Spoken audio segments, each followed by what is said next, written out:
Hello everyone. So our next term is revenue from operations.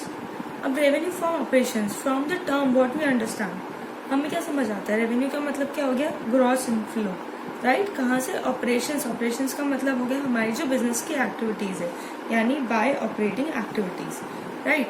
तो इसको हम एक छोटे से फॉर्मूले के हिसाब से समझ सकते हैं, that is sales minus sales return minus any discount given. Okay, तो जो हमने ग्रॉस सेल्स करी है उसमें से अगर सेल्स रिटर्न माइनस कर दिया जाए और उसमें से जो हमने डिस्काउंट अलाउ किया है वो माइनस कर दे, तो हमारे पास क्या आ जाती है? Net sales. तो नेट सेल्स क्या हो गई? हमारी रेवेन्यू. कहाँ से? हमारे ऑपरेशन से, यानी बिजनेस एक्टिविटीज से. लाइक अगर एक सर्विस गिविंग ऑर्गेनाइजेशन है तो उसके लिए क्या चीज हो गई? Sale of services. उसके लिए जो रेवेन्यू हो गया वो टोटल किस चीज का टोटल हो गया? वो हो गया सेल ऑफ सर्विसेज, यानी कितनी उन्होंने सर्विसेज दी है उसका टोटल हो गया. तो अगर नॉन फाइनेंसिंग ऑर्गेनाइजेशन है, नॉन फाइनेंशियल ऑर्गेनाइजेशन का मतलब हो गया जो फाइनेंसिंग एक्टिविटीज नहीं करती है, राइट? जिसके अंदर मतलब वो लोन लेने देने का काम नहीं करती है, कुछ शेयर्स लेने परचेज करने का ऐसे वर्क नहीं करती है, जो फाइनेंसिंग एक्टिविटीज नहीं करती है. अगर ऐसी कोई ऑर्गेनाइजेशन है तो उसके लिए जो सेल्स जो रेवेन्यू फ्रॉम ऑपरेशंस होगा वो दो तरीके से होगा. First is sales minus sales return minus discount, और second is sale from of services. इनमें जो भी इनका टोटल होगा वो उनके लिए क्या होगा? Revenue from operations. पर जो फाइनेंसिंग एक्टिविटीज है, जो फाइनेंशियल एंटिटीज है जो फाइनेंसिंग एक्टिविटीज करती हैं, उनके लिए क्या क्या होगा? उनके लिए होगा जो उन्होंने इंटरेस्ट अर्न किया है कोई भी चीज. जैसे मान लो उन्होंने लोन दिया है, राइट? अब लोन गिविंग ऑर्गेनाइजेशन है, वो लोन देते हैं, ठीक है? तो उससे जो उन्होंने इंटरेस्ट अर्न किया है वो उनके लिए क्या हो गया? वो उनके लिए हो गया उनका रेवेन्यू फ्रॉम ऑपरेशंस. जैसे डिविडेंड रिसीव हुआ है किसी भी ट्रेडिंग वाली ऑर्गेनाइजेशन के लिए जो ट्रेड करती हैं, राइट? उनके लिए जो डिविडेंड रिसीव हुआ है वो उनके लिए क्या हो गया? वो उनके लिए हो गया रेवेन्यू फ्रॉम ऑपरेशन. तो फाइनेंशियल ऑर्गेनाइजेशन कौन कौन सी हो गई? जैसे जो ट्रेडिंग करते हैं या लोन देते हैं ऐसी चीजें जो करते हैं वो हो गए financial organisation. Okay, so I guess हम क्लियर है about revenue from operations. Next is goods. Goods को हम एक बार पढ़ते हैं. All the items of trade purchase या मैन्युफैक्चर्ड. हम एक एज अ एंटिटी हम किसी भी आइटम में ट्रेड करते होंगे, राइट? वो आइटम हो सकता है कि पहले से मैन्युफैक्चर्ड आता हो या फिर हम उसको जस्ट मैन्युफैक्चर करते हो.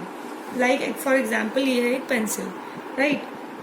तो ये पेंसिल हो सकता है कि मैं डायरेक्ट किसी होलसेलर से खरीद रही हूँ और मैं एक रिटेलर हूँ या डिस्ट्रीब्यूटर हूँ, राइट? और हो सकता है कि मेरी खुद की एक मैन्युफैक्चरिंग यूनिट है जिसमें मैं रॉ मटेरियल जैसे वुड एक्सेट्रा जो भी इसमें यूज हुआ है वो चीज़ यूज करके मैं इसको मैन्युफैक्चर कर रही हूँ. तो मेरे लिए जब ये पेंसिल है रेडी, जिस चीज़ में मैं ट्रेड कर रही हूँ, राइट, वो चीज़ क्या हो गई? गुड्स हो गई. जो चीज़ मैं सेल कर रही हूँ वो चीज़ क्या हो गई? गुड्स हो गई. भले वो पहले से परचेज किया हो या फिर उसको मैंने मैन्युफैक्चर किया हो, राइट? तो जिस चीज़ में हम ट्रेड करते हैं उसे हम क्या कहते हैं? गुड्स कहते हैं. So now next is stock या inventory. So let's read it first. For the purpose of sale और using it in the further production. यानी अगर हम ऐसी कोई चीज़ जैसे again for example this is a pencil. इस पेंसिल के इसको हम डायरेक्टली कहीं से खरीदते हैं for the purpose of sale, directly sale करने के लिए, यानी एज अ ट्रेडर, ठीक है? तो हम क्या इससे क्या, ये हमारी क्या चीज़ हो गई? ये हमारी स्टॉक हो गई, इन्वेंट्री हो गई, राइट? और या फिर हम इसे यूज़ करते हैं इन द फर्दर प्रोडक्शन. मान लीजिए हमने इसका कोई पार्ट खरीदा है, लाइक अंदर जो लीड लगती है वो हमने खरीदी है और फिर हमने वुड अलग से खरीदा है, फिर हम इसको मैन्युफैक्चर करेंगे, ठीक है? तो वो भी जो चीज़ें हो गई वो क्या हो गई? वो हम फर्दर प्रोडक्शन में डालेंगे, यानी मैन्युफैक्चरिंग में डालेंगे और उससे हम एक पेंसिल प्रोड्यूस करेंगे. तो वो जो चीज़ें हो गई वो भी हमारे क्या हो गई? स्टॉक या इन्वेंट्री. स्टॉक और इन्वेंट्री किन किन चीज़ों की हो सकती है? गुड्स की हो सकती है, यानी जो फाइनल प्रोडक्ट है, जो फिनिश प्रोडक्ट है हमारे पास, उसकी हो सकती है. जो रॉ मटेरियल है, यानी क्या हो गया रॉ मटेरियल? जैसे हमने इस पेंसिल के लिए वुड परचेज किया हो, अंदर जो लेड डलती है कार्बन वो परचेज किया हो, ऊपर ये रबर लगा है वो परचेज किया हो, वो चीज़. और एक वर्क इन प्रोग्रेस. तो 3 तरह के स्टॉक और इन्वेंट्री मेंटेन किए जाते हैं. फर्स्ट जो फिनिश्ड गुड्स है उनके, सेकंड जो रॉ मटेरियल है उनके, थर्ड जो वर्क इन प्रोग्रेस में. अब वर्क इन प्रोग्रेस किस टाइम पे हम देखेंगे? जिस टाइम पे हम हमारे बैलेंस शीट और ट्रेडिंग पैनल बना रहे हैं उस टाइम पे जब हम देखेंगे कि क्या वर्क इन प्रोग्रेस में अभी कितना सामान डला हुआ है और उसके हिसाब से हम नोटिस करेंगे कि हमें कितना उसकी वैल्यू जज करनी है, राइट। वर्क इन प्रोग्रेस की वैल्यू कैसे जज होगी, जितना उसके अंदर मटेरियल लग गया है, जितनी उसमें लेबर लग गई है आज तक, यानी जिस डेट को हम वो चीज़ें बना रहे हैं, जितने उसके अंदर मटेरियल लग गया है, उस चीज़ को हम वैल्यू करके उस हिसाब से हम वर्क इन प्रोग्रेस को जज करते हैं, राइट। तो अब स्टॉक कैसे दो तरीके से होता है। First is opening stock, next is closing stock. Opening stock क्या होता है, जो ईयर के स्टार्टिंग पे हमारे पास अवेलेबल स्टॉक है वो क्या हो गया, ओपनिंग स्टॉक। और वो किन किन चीज़ों का अवेलेबल हो सकता है, फिनिश गुड्स भी हमारे पास हो सकते हैं, रॉ मटेरियल भी हो सकता है, और कुछ काम वर्क इन प्रोग्रेस भी हो सकता है in the beginning of the year, accounting year, right. और क्लोजिंग स्टॉक क्या होता है, इन द ईयर एंड, यानी अकाउंटिंग ईयर के एंड पे जो हमारे पास अवेलेबल स्टॉक है, यानी जो स्टॉक बचा हुआ है वो क्या किस किस चीज़ों का स्टॉक हो सकता है, अगेन गुड्स का हो सकता है, रॉ मटेरियल का हो सकता है, या फिर जो वर्क इन प्रोग्रेस में हमने आइटम डाले उसका हो सकता है। तो ओपनिंग स्टॉक क्या हो गया, जो अकाउंटिंग ईयर के स्टार्टिंग में हमारे पास है, और क्लोजिंग स्टॉक क्या हो गया, जो अकाउंटिंग ईयर के एंड में हमारे पास है। तो क्लोजिंग स्टॉक को हम कहाँ शो करते हैं, क्लोजिंग स्टॉक को हम शो करते हैं बैलेंस शीट के अंदर असेट साइड में, राइट। और जो ये क्लोजिंग स्टॉक है वो अगले साल का क्या बन जाता है, ओपनिंग स्टॉक, राइट। और ये जो ओपनिंग स्टॉक है वो इसके पहले साल का क्या था, क्लोजिंग स्टॉक। तो हमें ये चीज़ को अच्छे से अपने माइंड में क्लियर रखना है। सिर्फ क्लोजिंग स्टॉक शो होता है, वो कहाँ शो होता है, असेट के साइड पे हमारे बैलेंस शीट के अंदर।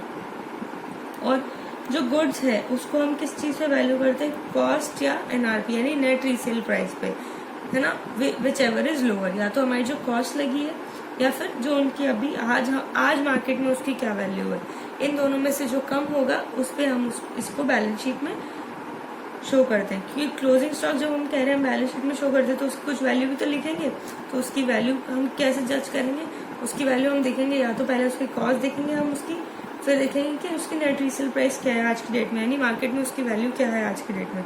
तो दोनों में से जो कम होगा उसी चीज को हम बैलेंस शीट में लिखेंगे क्लोजिंग स्टॉक की वैल्यू। ट्रेड रिसीवेबल्स यानी amount due from customers of the entity who owes the entity against goods or services against the credit sale। अगर एंटिटी ने कहीं पे भी क्रेडिट सेल की है, किसकी, गुड्स या फिर सर्विसेज की, अगर वो सर्विस गिविंग एंटिटी है तो वो जो अमाउंट ड्यू हो गया कस्टमर से, जो हमें बाद में रिसीव होगा, वो क्या होता है, ट्रेड रिसीवेबल्स। जो ट्रेड रिसीवेबल्स होता है वो किसका सम टोटल होता है, जो डेटर्स होते हैं और जो बिल्स रिसीवेबल होते हैं उनका सम टोटल्स होता है। अब डेटर्स कौन होते हैं, डेटर वो पर्सन होते हैं जो एंटिटी को ओ करते हैं बिकॉज उन्होंने क्रेडिट पे परचेज किया है हमसे, यानी हमने जो एंटिटी है, एंटिटी ने उनको क्रेडिट पे उनका गुड्स या फिर सर्विसेज सेल किया है, तो वो अमाउंट जो ओ करते हैं एंटिटी को वो क्या होते हैं, डेटर्स। और बिल्स रिसीवेबल क्या होता है, बिल्स ऑफ एक्सचेंज होते हैं जो डेटर्स ने एक्सेप्ट किए होते हैं to pay sum of amount on a specified date.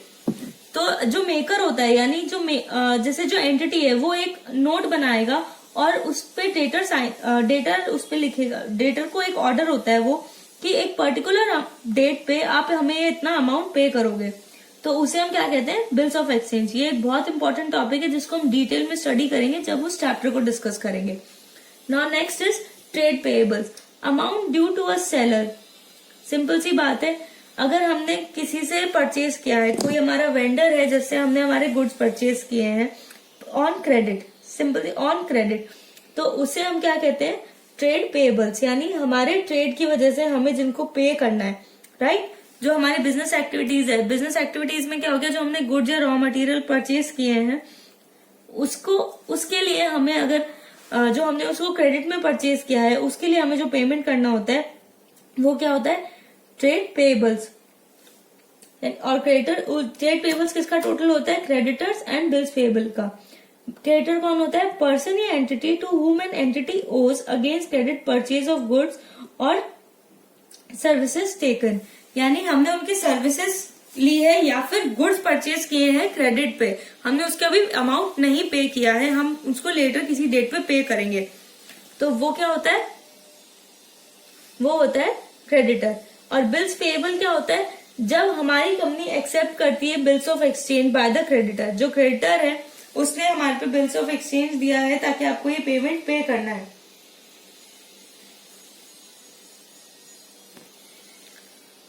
तो ये जो अमाउंट है वो हमें फर्दर एक डेट पे करना है, जो जो एंटरप्राइज है उसको पे करना है अपने क्रेडिटर को एक फर्दर डेट पे कुछ अमाउंट, तो उसे हम क्या कहेंगे, बिल्स पेबल। तो जो हमारे ट्रेड पेबल्स होते हैं वो किसका सम टोटल होते हैं, क्रेडिटर्स का प्लस बिल्स पेबल का। Now next is discount. Discount एक बहुत इंपॉर्टेंट टर्म है और इसमें बहुत कंफ्यूजन होती है, तो इसको प्लीज बहुत ध्यान से पढ़ें। Now reduction in the price of goods from the amount paid by a customer. Now the next word is discount. Reduction is in price of goods or from the amount paid by the customer.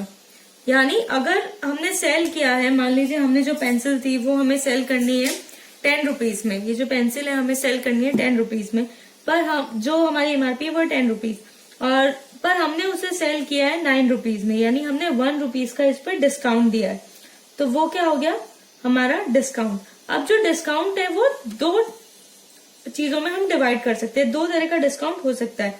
First is not recorded allowed at the time of sale, sale recorded at net, यानी trade discount. इस trade discount के हमारे पास कुछ points है। First point is not recorded, ये जो होता है ये बुक्स ऑफ अकाउंट्स में रिकॉर्ड नहीं किया जाता है। ये कब अलाउ करते हैं, allow at the time of sale, यानी जब सेल कर रहे होते हैं हम, जब हम इसे बेच रहे होते हैं हम तभी रिड्यूस कर देते हैं। और सेल रिकॉर्डेड एट नेट, जो सेल होगी उसे हम नेट अमाउंट पे ही रिकॉर्ड करेंगे, यानी अगर हमें इसे 9 रुपीज में सेल किया है तो हम इसको 9 रुपीज में ही रिकॉर्ड करेंगे। ऐसा नहीं है कि हम इसको 10 रुपीज में रिकॉर्ड करेंगे फिर 1 रुपी डिस्काउंट दिखाएंगे, ऐसा नहीं है। इसे हम डायरेक्टली 9 रुपीज में ही रिकॉर्ड करेंगे, बिकॉज ये ट्रेड डिस्काउंट है। ये कब अलाउ किया है, at the time of sale. क्या रीजन हो सकता है इसका, ऐसा क्यों करेंगे हम, रीजन ये हो सकता है मान लो कभी कोई बल्क ऑर्डर आता है, राइट, तो बल्क ऑर्डर आता है तो ऑफकोर्स ही बात है हम भी जाते हैं कुछ खरीदने, तो हम कहते हैं भैया हम इतना ज्यादा ले लेंगे, तो आप क्या रेट लगाओगे। तो जब हम बल्क ऑर्डर सर्व कर रहे होते हैं तब हम लोग ऐसे डिस्काउंट्स देते हैं। Now next is cash discount. Cash discount क्या होता है, allowed at the time of payment, यानी टाइमली पेमेंट। ये कब अलाउ किया जाता है, जब कोई भी कस्टमर आपके लिए टाइमली पेमेंट कर रहा होता है, ठीक है, तो ये अलाउ किया जाता है। मान लीजिए हमने इस पेंसिल को क्रेडिट पे सेल किया था, ठीक है, 10 रुपीज में सेल किया, the customer was about to pay the amount in 10 days, ठीक है। अब वो आ जाता है, वो कहता है आई पे द अमाउंट, यानी वो टाइमली पेमेंट करता है, ठीक है, तो हम उसे कहते हैं कि हाँ ठीक है आपने टाइमली पेमेंट किया है तो हम आपको 1 रुपए और डिस्काउंट देते हैं, यानी आप 1 रुपए और डिस्काउंट ले लीजिए। तो ये एक्स्ट्रा हो गया, राइट। हमने जब सेल्स रिकॉर्ड की थी वो कितने में की थी, वो हमने 10 रुपीज में रिकॉर्ड की थी, लेकिन अब क्या हो गया, अब जो हमारे नेट सेल्स आ गई वो डिस्काउंट को हमने डिडक्ट करना पड़ेगा जो हमने कैश डिस्काउंट दिया, तो वो क्या हो गई हमारी 9 रुपीज ही रह गई। तो ये क्या हो गया, एक एक्सपेंस हो गया। जो 1 रुपया हमने डिस्काउंट दिया जिसे हम कैश डिस्काउंट कह रहे हैं, जो प्रॉम्प्ट पेमेंट की वजह से मिला है, टाइमली पेमेंट की वजह से मिला है, दिया है हमने उसे, हम वो हमारे लिए क्या हो गया, वो एक एंटिटी के लिए क्या हो गया, वो एक एक्सपेंस हो गया। लेकिन जो परचेजर है जिसने ये खरीदा था उसके लिए वो क्या हो गया, कैश डिस्काउंट, वो एक इनकम हो गई है।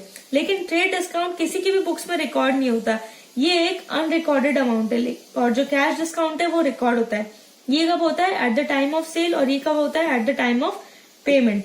ओके, ये एक एक्सपेंस होता है, और ये एक्चुअली होता तो एक्सपेंस है पर ये रिकॉर्ड ही नहीं किया जाता, तो इसका कोई भी रिकॉर्डिंग हमारी बुक्स ऑफ अकाउंट्स में नहीं होती है।